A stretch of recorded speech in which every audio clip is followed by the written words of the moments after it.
अहमद जैसा एक टटपूंजिया चपड़ गंजू जो कि इंडिया लैंड होते ही चाय के कप के साथ पोस्ट कर रहा था, फैंटास्टिक टी और ये सब कर रहा था, बाबर को लेके, मतलब हमारी आर्म्ड फोर्सेस का मजाक उड़ा रहा था। और इनकी आर्म्ड फोर्सेस को जब हमने पेला था तब भी बकवास कर रहा था। ऐसे बंदे को आप नौकरी पे रख रहे हो। ठीक है, आपने कोई चाय पिलाने वाला रखना है, आपने कोई अपना रखना जो आपके तलवे चाटे, पैर दबाए, आपके पोछा वगैरह जो भी करवाना है उससे, आपने उसको रखना है तो आप रख लेते, लेकिन उसकी हैसियत थी 2.5 करोड़। तो ये रकम 10 साल इंटरनेशनल क्रिकेट खेलने के बाद भी हमारे प्लेयर्स को नहीं मिलती, लेकिन इंडिया की दी हुई ये रकम अब वापस जा रही है। क्यों? क्योंकि काव्या मरन डेफिनेटली तौर के ऊपर, ये आप लिख के ले लो, मुझे, मैं एज अ पाकिस्तानी हूं, इंडियन नहीं हूं, मगर जितना प्रेशर काव्या मरन के ऊपर है वो ये 100% अब्रार अहमद को लात जो है ना इस टाइम पे इंडिया में ट्रेंड कर रहा है ट्विटर के ऊपर, #बायकॉट सनराइजर्स, #बायकॉट, या मतलब अब्रार अहमद भी बड़ा ट्रेंड कर रहा है उसके ऊपर, उसकी प्रीवियस जितनी भी ट्वीट्स हैं या पिक्चर। 2 करोड़ 34 लाख रुपए उसके बाप ने देखे कभी? 2 करोड़ 34 लाख रुपए इंडियन।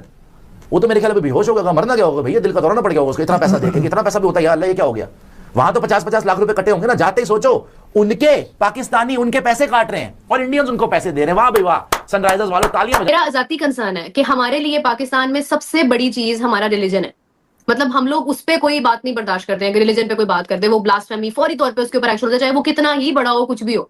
अब इंडिया के लिए सबसे बड़ी चीज उनका कंट्री है, ठीक है, वो रिलीजन से भी बड़ा है, क्योंकि वहां पे रिलीजियस मतलब डाइवर्सिटी ही इतनी ज्यादा है कि वो कंट्री उनकी उस पे वो आके वो सब मुत्तफिक हो जाता है कि ये सबसे बड़ी चीज है।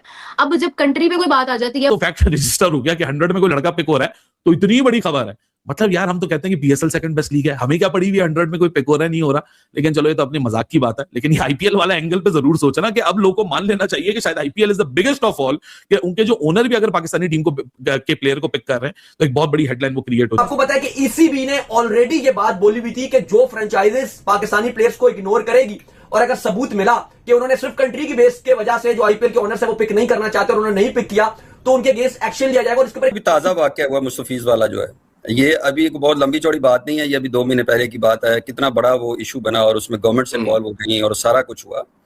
तो अच्छा, मुझे यही लगता है कि जाहिर है कि ये डेलिब्रेटली लिया गया है, मतलब इसको कोई अनजाने में तो नहीं लिया। T20 का बेस्ट प्लेयर्स मानते हैं, उनको दी 100 में पहली बोली के ऊपर ही रिजेक्ट किया जाता है। यह है हमारे लिए एम्बैरेसमेंट। हमारी क्रिकेट आपको पता है जलील हो रही है दुनिया में। हम लोग हर वर्ल्ड कप में किसी छोटी मोटी एसोसिएट टीम से जलील हो जाते हैं, जलीलो ख्वार हो जाते हैं। ये तो हमारे लिए बड़ी छोटी सी बात है, कोई एज सच बड़ी बात नहीं है हमारे लिए। बट अगर आपको मैं और बात बताऊं तो हमारी क्रिकेट का तो जनाजा आपको पता है कि उठ चुका हुआ है दुनिया में। दुनिया हमें सीरियस नहीं लेती, लोग हमें सीरियस नहीं लेते। एक बात तो आपको बताता हूं कि हारिस रऊफ पाकिस्तान का premium T20 death specialist bowler, जिसको पाकिस्तान का बेस्ट बॉलर माना जाता है। भाई अभिषेक शर्मा ने क्या टेपिए को ठोका था कि टेपिए का क्या फ्रेंचाइज ओनर उसको लेगा तो क्या हम लोग उस पर एतराज नहीं करेंगे? चले आप मुझे बताएं किसने क्या रिमार्क्स दिए, बताएं आप। मैंने तो ये कहा है ना तो किसी ने दिया ना किसी ने लिया, मैं एक एग्जांपल दे रही हूं। फिर what's the point of it कि हम यही तो बात कर रहे हैं। आ रहा है, ये स्टोन एज की बात नहीं है, ये आपके सेंटिमेंट्स की बात है। किसने क्या कहा है ये बता दिया जाए ना, ये बता दिया जाए ना। कंट्री सबसे पहले है तो कंट्री सबसे पहले होने की कोई लॉजिक को रीजन दे देना। अगर कंट्री सबसे पहले है तो फिर आपकी आईसीसी इवेंट के अंदर भी कंट्री सबसे पहले होना चाहिए ना। लेट्स योग उनका माइंडसेट है, उनकी गवर्नमेंट का स्टांस है, उनके प्लेयर का स्टांस है, उनका बोर्ड का स्टांस है, तो भाई ये फिर स्टांस हर जगह होना चाहिए ना। पिक एंड चूज क्यों आता है उसके अंदर? ले लो, ये ना लो, ये ले लो, वो ना लो, ऐसे करने थे, ये नहीं करते। फिर जहां पैसा है उधर गुलाम है आप, जहां पैसा नहीं है उधर आप कहते हैं अच्छा चलो इसको फायर कर दो। तो ये तो ड्रामेबाजी है। ये कब से किस किस को बेवकूफ बनाएंगे आप? और ये हमेशा हमसे कहते आए हैं कि आप इतना अनफॉर्चुनेट हो गया है, ये इस गेम को इतना नुकसानदेह चीजें हैं, सारी डेंटफुल है कि इसकी आप रिकवरी कई दफा होते हैं। कुछ चीजें ऐसी होती है जिसकी ना छोटी लेटर ऑन आप जल्दी रिकवर कर लेते हैं, कुछ चीजों की रिकवरी बड़ी मुश्किल होती है।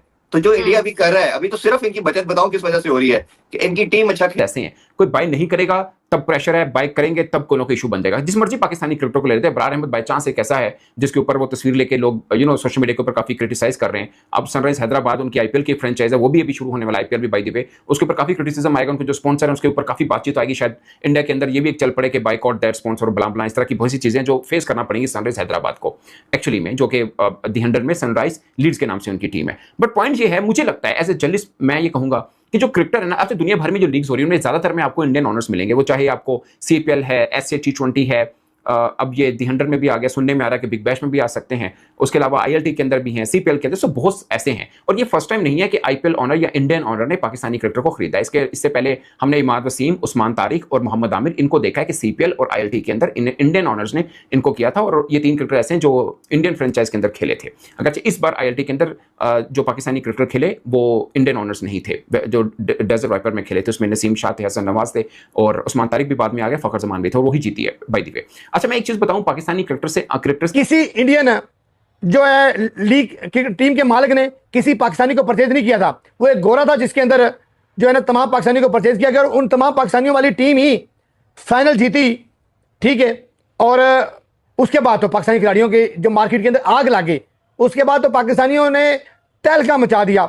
उसके बाद पाकिस्तानी जो है वो सबकी नज़रों में आ गए कि यार एक ही टीम पाकिस्तानी थे जिसके अंदर, और बाकी पूरी DP वर्ल्ड ILT 20 सीजन 4 के अंदर इंडियन मालिक थे, लेकिन वो तमाम की तमाम टीमें हारी और मुंह की खानी पड़ी और पाकिस्तानी टीम वाले जीत गए। अब KVM मार्वन ने 700 करोड़ के अंदर इब्रार अहमद को खरीद लिया है। अब मोदी सरकार जो परेशान हो गई है। अब मोदी के जो चेले चमचे करते जितने भी हैं उनको तकलीफ, उनको आग लग गई कि यार हुआ क्या, इतना जुल्म। यानी कि हैदराबाद की मालकन ने खरीद लिया है इब्रार को।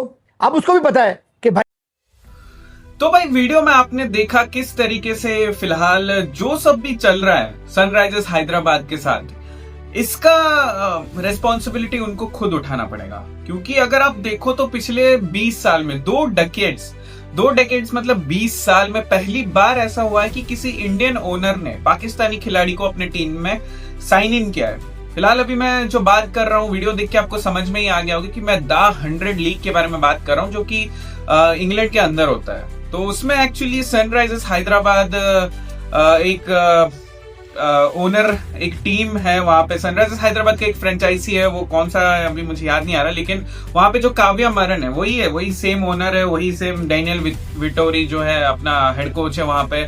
तो होता यह है कि सबसे पहले तो इंडियन ओनर्स ने कहा था कि द 100 लीग में कोई भी पाकिस्तानी खिलाड़ी को हम साइन इन नहीं करेंगे, क्योंकि जो भी इंडिया पाकिस्तान के बीच में चल रहा है उसके चलते इंडिया पाकिस्तान कोई भी ओनर्स, इंडिया के ओनर्स पाकिस्तान के क्रिकेटर्स को साइन इन नहीं करेंगे।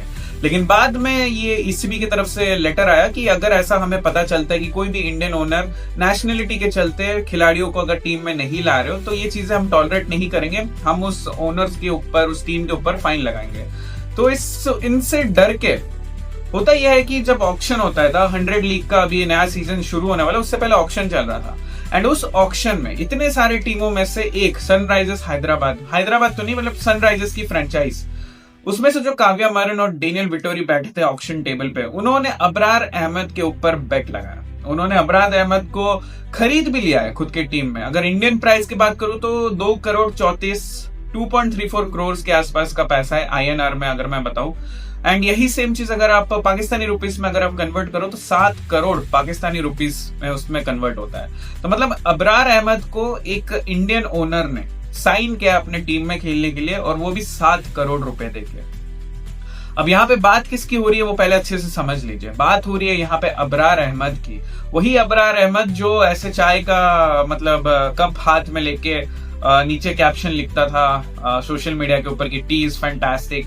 वही है बंदा जो हमारे आर्मी को वो ट्रोल करता है, जो हमारे आर्म्ड फोर्सेस को वो उसने ट्रोल किया था, अभिनंदन सर को उसने ट्रोल किया था, और काफी सारे यहाँ पे इंडिया के खिलाफ प्रोपेगेंडा ये चलाता रहता है। ऐसे खिलाड़ी के ऊपर बेट लगाना, उसको खरीदना, तो सिंपली तो यही बात होगी ना कि ये लोग फंडिंग कर रहे हैं पाकिस्तान में जो भी है। एक तरफ यहाँ पे हम पाकिस्तान को हर जगह से आइसोलेट करने की बातें कर रहे हैं, हम उनसे हैंडशेक नहीं करते, हम उनसे ढंग से बातें नहीं करते, उन्हें बॉयकट करते हैं हर जगह से। लेकिन दूसरी तरफ यही इंडियन ओनर, सनराइजर्स हैदराबाद की ओनर ये काव्या मरन, यहाँ पे 7 करोड़ रुपए देके पाकिस्तानी रुपीस अबरार अहमद को टीम में साइन इन कर लेती है।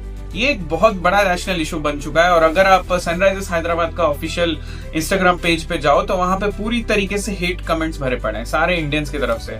जो लोग भी ऑरेंज आर्मी को सपोर्ट करते थे, जो लोग भी सनराइजर्स हैदराबाद के फैंस थे, इवन वो लोग भी बहुत ज्यादा नाराज हो चुके हैं। यहाँ पे ऐसे ऐसे मैसेजेस लिख रहे हैं वो लोग कि वो लोग बोल रहे हैं मैं बचपन से SRH को फॉलो करता हूँ, लेकिन जो हरकतें वो कर रहे हैं देश से बड़ा कोई नहीं। ये जो गद्दारी यहाँ पे की है काव्या मरन ने और SRH ने, इसका इनको रिस्पॉन्सिबिलिटी लेना पड़ेगा। कुछ टाइम पहले इंडिया बांग्लादेश का जो भी सिचुएशन चल रहा था उसके चलते केकेआर ने मुस्तफिजुर रहमान को टीम से रिलीज कर दिया था। फिर तो बांग्लादेश का जैसा रोना धोना चालू, आपको पता है उन्होंने वर्ल्ड कप को बॉयकट किया तो बांग्लादेश को भगा दी कि भागो साले, अब तुम लोग को आने की जरूरत नहीं, ना ही तुम लोग को खिलाएंगे। कोई भी इस चीज के ऊपर ज्यादा ध्यान नहीं दे रहा क्योंकि वो चीजें 2 महीने पुरानी हो चुकी है। लेकिन जैसे वो चीजें पुरानी होती है ये चीज तो और भी बदतर है। यहाँ पे कोई बांग्लादेशी की बात नहीं हो रही, कोई कंगलू की बात नहीं हो रही, यहाँ बात हो रही है पाकिस्तान की। यहाँ पे पाकिस्तान का एक पोटेंशियल टेररिस्ट ही कह सकते हो, सारे के सारे एक जैसे ही होते हैं। अबरार अहमद को एक इंडियन ओनर खरीदना ये कोई शोभा नहीं देती है। अब मुझे जितना लगता है कि आने वाले टाइम में हो सकता है कि इनके ऊपर इतना ज्यादा प्रेशर पड़े कि इसको भी टीम से रिलीज करा दिया जाए और ज्यादा दिन तक ये ना चले। लेकिन अगर आप डेनियल विक्टोरी की बात करो जो हेड कोच है, इनके तरफ से एक प्रेस कॉन्फ्रेंस में स्टेटमेंट आया था कि मुझे पता है, डेनियल विक्टोरी ने कहा कि मुझे पता है पाकिस्तान प्लेयर्स को लेके क्या स्पेकुलेशन चल रही है, मुझे पता है इंडिया पाकिस्तान का क्या रिलेशन है, लेकिन फिर भी सनराइजर्स का ये एम था कि इस द 100 के ऑक्शन में हम आदिल रशीद को खरीदना चाहते थे, लेकिन वो हमें नहीं मिला, तो इसके वजह से हम अबरार अहमद को खरीदने के लिए हमारा पूरा टारगेट था। और अगर अबरार अहमद नहीं मिलता तो हम उस्मान तारिक को भी खरीदते, और अगर हो पाता तो अबरार अहमद और उस्मान तारिक दोनों को हम अपनी टीम में लाते। ये डेनियल विक्टोरी का स्टेटमेंट था। तो मतलब एसआरएच यहाँ पे पूरी तरीके से पाकिस्तानी प्लेयर्स के ऊपर बैट करने के लिए तैयार हो चुके थे, और बैट क्या, एक को तो खरीद भी लिया है। अब जो इनके साथ होने वाला आईपीएल में 28 मार्च से शुरू होने वाला आईपीएल देखना वहां पे कि एसआरएच को किस तरीके से बॉयकट किया जाएगा। जो उनके फैंस है, एसआरएच का खुद का होम गेम्स भी यहाँ पे उनके लिए बहुत मुश्किल हो जाएगा खेलना। काव्या मरन जो आके स्टेडियम में सोफा के ऊपर बैठ के जो स्टैंड्स में मैचेस देखते हैं, अब उनको जैसे ही उनका कोई तस्वीर बड़े स्क्रीन पे दिखाया जाएगा, वीडियो दिखाया जाएगा, लोग इतना ज्यादा बू करेंगे। 2024 में आप देखते थे जैसे हार्दिक पांड्या को लोग बू करते थे स्टेडियम में, जैसे उसको डिमोटिवेट करते थे, अब उस तरीके का हालत यहाँ पे काव्या मरन और एसआरएच का होने वाला है। बाकी भाई नेशनलिटी अपने जगह है, क्रिकेट अपने जगह है, लेकिन कभी कभी ऐसा होता है ना कि चाहे जो करना है कर लो, लेकिन इन पाकिस्तानियों को कभी मत खरीदो। आपको क्रिकेट खेलना है खेलो, नो इश्यू, लेकिन आपको जब पता है कि ये लोग क्या हरकतें करते हैं बिहाइंड द सीन, तो फिर भी जानबूझ के ऐसी हरकतें आप क्यों करते हो? जो भी हो रहा है ये चीज तो सही नहीं है। मेरे हिसाब से एसआरएच ने बहुत गलत किया। आपका क्या ओपिनियन है इस बारे में, मुझे कमेंट्स में जरूर बताना। क्या काव्या मरन और एसआरएच ने जो किया वो सही था, अबरार अहमद को साइन इन करके सही किया, या फिर बहुत बड़ी गद्दारी कर दी है? कमेंट्स में बताना। वीडियो को यहाँ तक देख लिया है तो सब्सक्राइब कर लेना, और अगर फेसबुक से देख रहे हो तो फॉलो करते हुए जाना। मिलते हैं फिर से अगले दिन किसी और ऐसी मजेदार वीडियो में। Bye bye.